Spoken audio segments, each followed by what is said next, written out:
I don't understand why, if a person believes that God created the world, what's the problem with saying that the world was created exactly in 7 days? I mean, if you do believe that God created the world and that God created the world from nothing, from absolute nothingness, I'm not talking about the process of how it happened with the Big Bang, with the black holes, with this.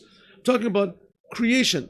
In the beginning, there was nothing, and God made something. Okay, you don't want to say He made the black holes, He made the whatever you want, but before there was the black holes, before there was the Big Bang, before there was anything, before there was energy, before there was spirit, what was there? Nothing. Somehow or other, God made something from nothing. Now, what is more difficult to do? To take nothing and make something, or to take something and make a world? Right?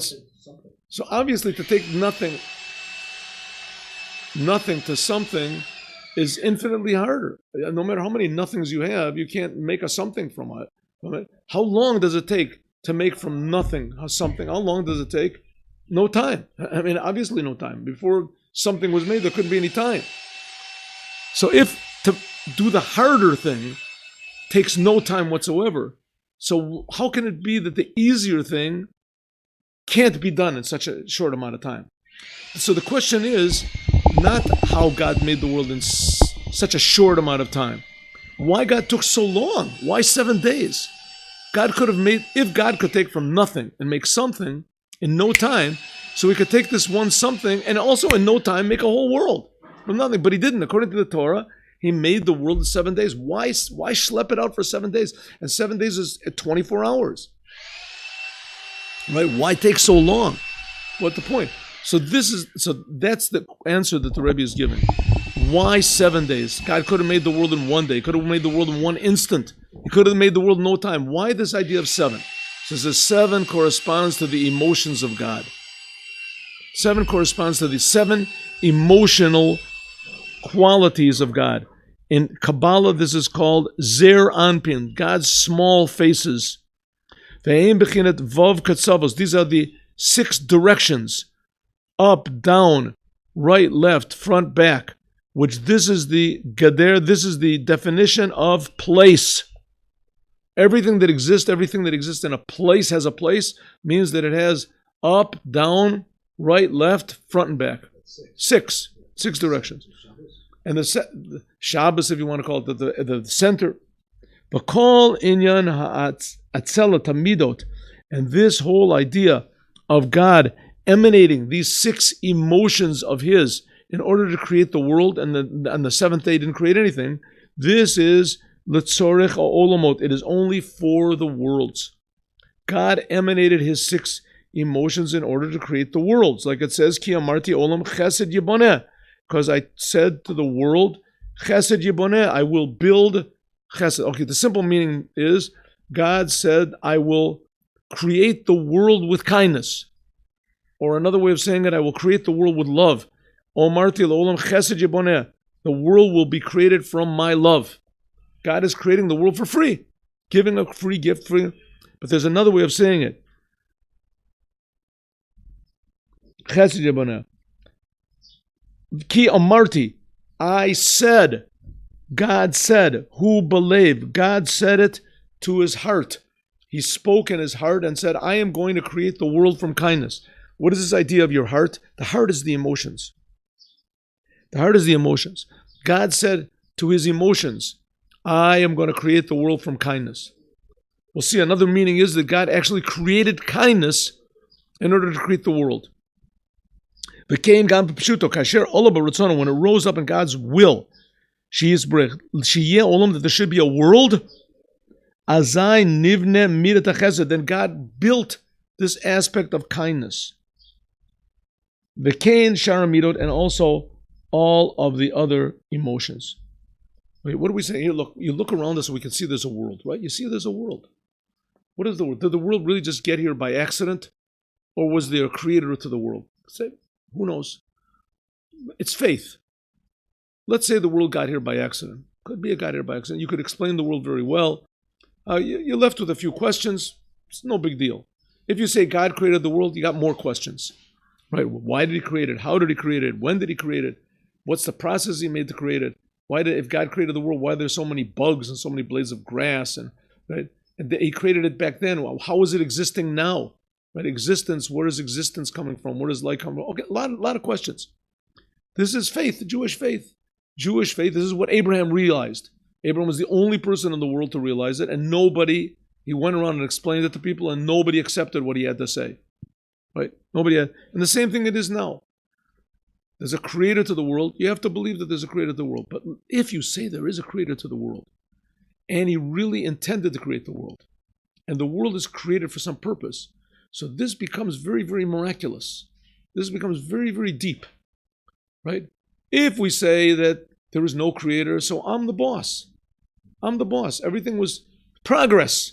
Everything progressed from me. First of all, there was amoebas, and amoebas became pollywogs, and then become frogs, and then they became dogs, and then they became monkeys, and then they became people, right? And then they became politicians, and then they became professors, and then there became me. And here I am. So everything is developing up, more and more and more. But if you say, in other words, I can't imagine anything more developed than me. And now I'm just explaining to the peons who haven't got to my level how I am the most superior creation. But if we say that God created the world, then the process is the opposite. That God's consciousness is infinite, and God's consciousness is true, and every single detail is very important to God.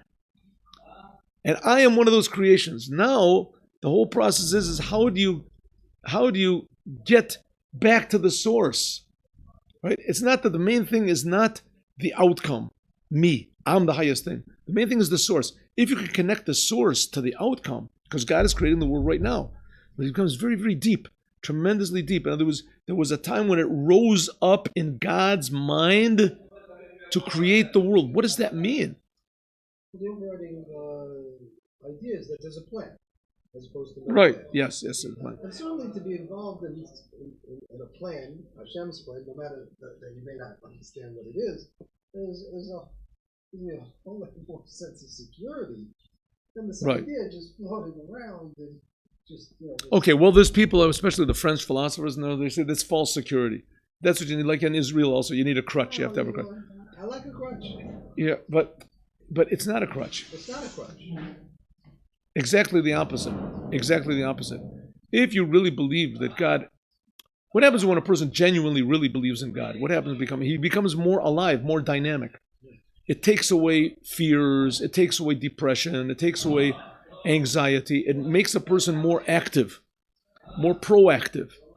He wants to do good, and he has an idea what good is. I mean, I'm not a psychiatrist, but if you really say that there is no God, so really who says that Hitler was wrong? Who says there is such a thing as right and wrong at all? That's the ideas of like Nietzsche. There's power. You just live your life and forget about the reason, and war is the main thing, and you just make up your own. The philosophers, the Greeks, the philosophers, they're the leaders. You can never have any certainty about anything. Yeah, but see, that's... You have certainty of the Torah. Okay, listen, by the Torah also, you can't 100% be certain. Well, it's open to interpretation. That's the beauty of the Torah, is it keeps on going in and in, and you discover new things. But you have trust in God that He's good. You have trust in God that He's good. Even though you can't really, you can be certain doing Torah and doing the commandments, and certain things you can be certain, of course, but in the end, the only one that's really certain is the Rebbe, when it comes down to it. Or there's fakers. There's fakers. There are people that are fake. Read sometimes, Freud.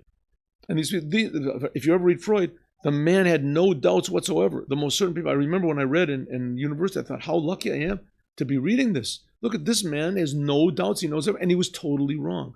He was totally wrong. Everything that he said was wrong. There's still people that believe in him. But most of them, thank God, they stopped believing him. Everything that he said was wrong.